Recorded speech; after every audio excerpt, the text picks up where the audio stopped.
શું કે ભારતીય જનતા પાર્ટીની સરકારનો પેટર્ન શબ્દ છે હો, તમને એમ કહે છે ચા પાણીના ખરીદો.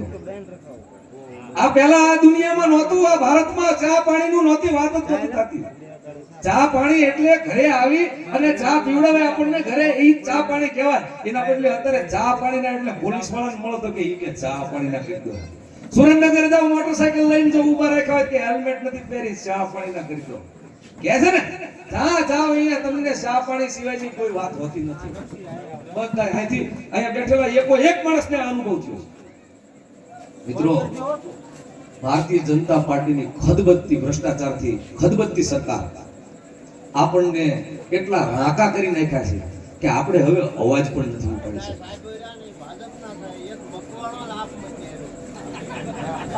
પણ આનંદની વાત છે, મને બહુ ગૌરવ થાય છે, જેમ કાકાએ કીધું એમ કે એક ઈમાનદાર ઓફિસર આવ્યા છે. એ ઈમાનદાર ઓફિસર ક્યાંથી આવ્યા તો કે એ આપમાંથી આવ્યા છે. આમ આદમી પાર્ટીની આવડી મોટી આબરૂ છે આ ગુજરાતની અંદર. મને એનો ખૂબ ગૌરવ થાય છે અને ખૂબ આનંદ થાય છે. અને મિત્રો, શું કરવા આમ આદમી પાર્ટીની આબરૂ છે એ કહું કે આપણા વચ્ચે એક ખાવત બેઠો છે. ધારાસભ્ય હોય તો કેવો હોય? ધારાસભ્ય અત્યારે છે એવો નહીં, ચોટીલાનો એવો ધારાસભ્ય નહીં. ધારાસભ્ય હોય તો એ લડાયક હોય, ઈમાનદાર હોય, પ્રમાણિક હોય. અને આપણા વચ્ચે એવા આમ આદમી પાર્ટીના નેતા માન્ય શ્રી રાજુભાઈ કરપડા બેઠા છે. આપણે સૌ તાળીથી વધાવી દઈએ. એવા ને એવા આમ આદમી પાર્ટીના બધા નેતાઓ છે, હોનહાર. આ બધા પ્રમાણિક, કટ્ટર, ઈમાનદાર લોકો છે. સમાજની અંદર એમને ભાઈ શ્રી પરસોત્તમભાઈએ કીધું કે આમાં કોઈના બાપાએ તે રાજકારણમાં નહોતા, ભા પણ રાજકારણમાં નહોતા. પણ મને દરગુજર કરજો કે મારે તમને અહીંનો રેફરન્સ આપવો છે કે મારા ભા એ 1957 થી 62 અને 62 થી 67 10 વર્ષ સુધી આ વિસ્તારના ધારાસભ્ય રહી ચૂકેલા છે. એમનું નામ છે ત્રંબકભાઈ મોહનભાઈ દવે. ટ્રોલી વાળા કહેવાય, અમે ટ્રોલી વાળા કહેવાઈએ. અમારી પોતાની રેલવે ચાલતી, એટલે મારી ઓળખાણ એ પ્રમાણે આપું.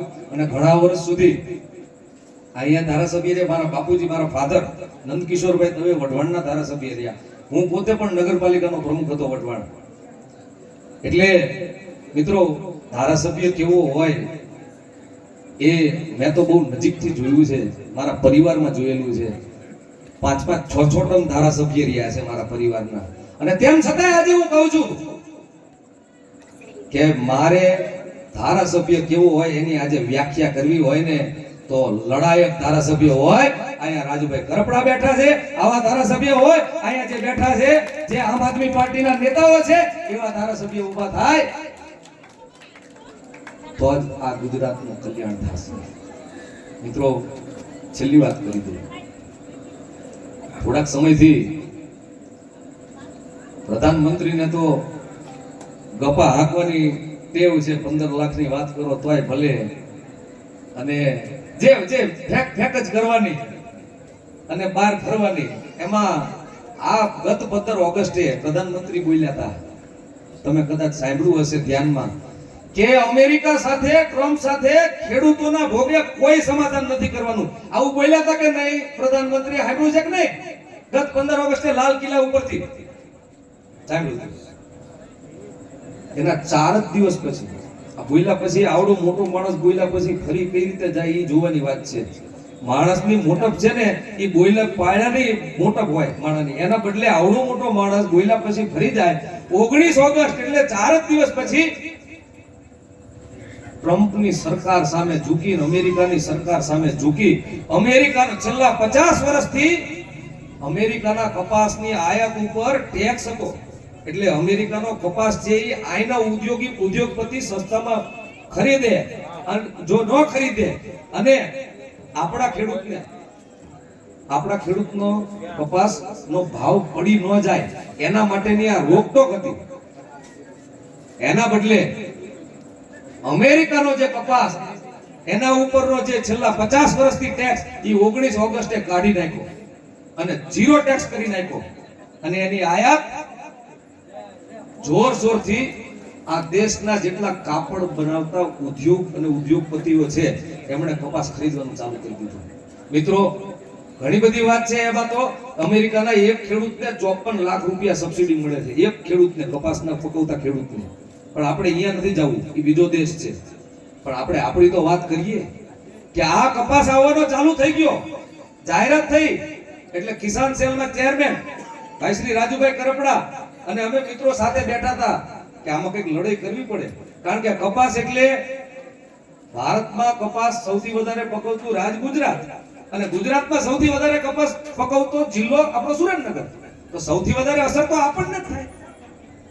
તો મિત્રો આ જાહેરાત થઈ, એક પણ ભારતીય જનતા પાર્ટીના પદાધિકારીએ એમ નથી કીધું કે આ નીતિ ખોટી છે, અમારા ખેડૂતોનું શું થશે. કોઈએ પ્રશ્ન કર્યો આ નીતિ વિરુદ્ધ? ત્યારે કોંગ્રેસ વાળાએ કોઈએ પ્રશ્ન ન કર્યો. કોંગ્રેસ તો જો કે સૂતી છે, એ તો ચૂંટણી જ જાગશે એટલે વાંધો નહીં એમાં.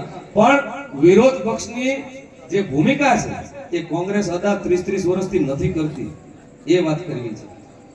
ત્યારે મિત્રો માત્ર ને માત્ર આમ આદમી પાર્ટી અને એના કિસાન સેલે એવો નિર્ણય લીધો કે આના સામે લડાઈ કરશું. આખા ગુજરાતની અંદર એક કલેક્ટરને આવેદન દેવામાં આવ્યું, કપાસ પકવતા ખેડૂતોને આ નુકસાન છે અને કોઈ કુમડું અમારું નહીં લે. કારણ કે 30 સપ્ટેમ્બર સુધીમાં આ ઉદ્યોગપતિઓ અમેરિકાનો એટલો કપાસ આખા વર્ષનો ખરીદી લેશે કે પહેલા અઠવાડિયામાં ઓક્ટોબરના જ્યારે આપણો કપાસ આવશે તો ત્યારે કોઈ કુમડું નહીં લેવા તૈયાર થાય. 2014માં 1400 ભાવ હતો અને અત્યારે પણ 1400 જ ભાવ છે. મોટી મોટી વાતો થતી હતી 2022માં આવક ડબલ થશે, જાવક ડબલ થઈ ગઈ. વાયલા બાયણેથી ડીએપી ના ભાવ 130 વધારી દીધા કે યુરિયામાં ભેગું નેનો દેવાનું ચાલુ કરી દીધું. આવું બધું તો ખેડૂતોના ઉપર માર તો મારવાનું બાકી રહ્યો, પણ આ બાકી રહ્યું હતું કપાસના ભાવ તોડી નાખવાનું અને ઉદ્યોગપતિને હિત કરવાનું. ત્યારે અમે બધા વિચારતા હતા કે આવેદન તો દઈ દીધું, પણ આ બેરી સરકાર સાંભળશે કે નહીં, અને મૂંઝવણ હતી કઈ રીતે લડવું. ત્યારે અમારા નેતા માન્ય કેજરીવાલ સાહેબે રાજુભાઈ કરપડાનો સામેથી ફોન કર્યો અને એમણે કેજરીવાલજીએ કીધું કે રાજુ, ये कपास पकाते खेडूतों की लड़ाई में तू अकेला नहीं है, हम सब तेरे साथ हैं और हम लड़ेंगे. और ये बहरी सरकार को अपनी बात वापस लेनी पड़ेगी. પાછા આ જે ટેક્સ હતો આયાતનો, એ ટેક્સ કરી પાછો લેવાનો ટેક્સ, એના માટેની લડત નક્કી કરી અને 7 તારીખે આપણે ચોટીલા મુકામે એના માટેની લડાઈ ચાલુ કરી. તમે બધાય તો ત્યાં આવ્યા હશો, ઘણા બધા. કુદરતને કરવું, વરસાદ આવ્યો અને આપણી સભા જબરજસ્ત સભા થવાની હતી. એક પડઘો બહુ મોટો પડત, જબરજસ્ત સભા થવાની હતી, પણ આપણી લડાઈ ચાલુ રહી. મિત્રો મારે તમને ફક્ત એટલું જ કહેવું છે કે ગૌરવની વાત, હું પણ એક ખેડૂતનો દીકરો છું, ગૌરવની વાત એ છે કે હું આમ આદમી પાર્ટીમાં છું અને મારી પાર્ટી સિવાય ખેડૂતના હિત કોઈએ વિચાર્યું નથી આ બાબતે. ત્યારે સમય એવો આવી રહ્યો છે, લડાઈની તો વાત કરીએ ને તો અડધો અડધ જેલમાં હોય છે. એ પણ વાત થઈ આપણે કે આમ આદમી પાર્ટીના નેતા લડાઈ કરવા નીકળ્યા એટલે ઓલો 3 વર્ષનો ગિરા છે ને ભારતીય જનતા પાર્ટીનો લૂંટાઈ રહ્યો છે, એટલે બધાને પકડીને 307 ને જેલમાં નાખી દે છે. ચાહે ઈસુદાનભાઈ ગઢવી હોય, ગોપાલ ઇટાલિયા હોય, રાજુભાઈ કરપડા હોય, મનોજભાઈ સોરઠિયા હોય કે પછી ચૈતરભાઈ વસાવા હોય, આ બધા જેલ યાત્રા કરી આવ્યા છે. બધા આમ આદમી પાર્ટીના એક પણ નેતા બાકાત નથી જેલ યાત્રા ન કરી હોય. પણ બધાની લડાઈ છે. જેમ અજીતભાઈ ખોરાણીએ કીધું એમ કે જેલ થી બીવાનું નથી, લોકોના હિત માટે હજી 10 વાર જેલ જવું પડે તો જેલ જવાની તૈયારી છે. અને મિત્રો આમ આદમી પાર્ટીના એક કાર્યકરની આ નિષ્ઠા છે કે લોકોના હિતના કાર્યને અવાજ ઉપાડવા માટે જો જેલમાં જવું પડે તો જવાની તૈયારી છે. ત્યારે મિત્રો આપ સૌને જ્યારે પંચાયતોની ચૂંટણી આવતી હોય, જ્યારે આગામી સમયની અંદર એક આપણું લોકશાહીનું નવું પર્વ ઊભું થતું હોય, લોકલ સેલ્ફ ગવર્નમેન્ટનું, ત્યારે યોગ્ય સમયે દેવકરણભાઈએ કીધું એમ કે 5 વર્ષે તમે શું મત આપો છો અને તેથી ભૂલ કરી હોય તો 5 વર્ષ ભોગવવી પડે, એ ફરીથી ન ભોગવીએ. એટલે આપ સૌને અપીલ કરીએ છીએ કે આગામી સમયમાં પંચાયતની ચૂંટણી આવે ત્યારે આપ સૌ ભેગા થઈને આમ આદમી પાર્ટીને બળ આપો. આમ આદમી પાર્ટી આવશે તો ગુજરાતના માલધારીઓનું કલ્યાણ થશે, મહિલાઓનું કલ્યાણ થશે, ખેડૂતોનું કલ્યાણ થશે, ખેત મજૂરોનું કલ્યાણ થશે. તમે જોજો આમ આદમી પાર્ટી જ્યારે વાત કરતી હશે ત્યારે એ લોકોના હિતના પ્રશ્નની વાત કરશે. કોઈને ગાળ્યો દેવામાં એમને રસ નથી.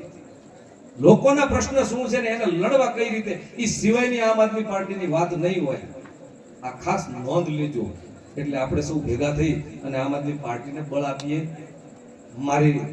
મને અહીંયા શાંતિથી સાંભળો એ બદલ આપ સૌનો હું ખૂબ ખૂબ આભારી છું. જય હિન્દ, જય ભારત.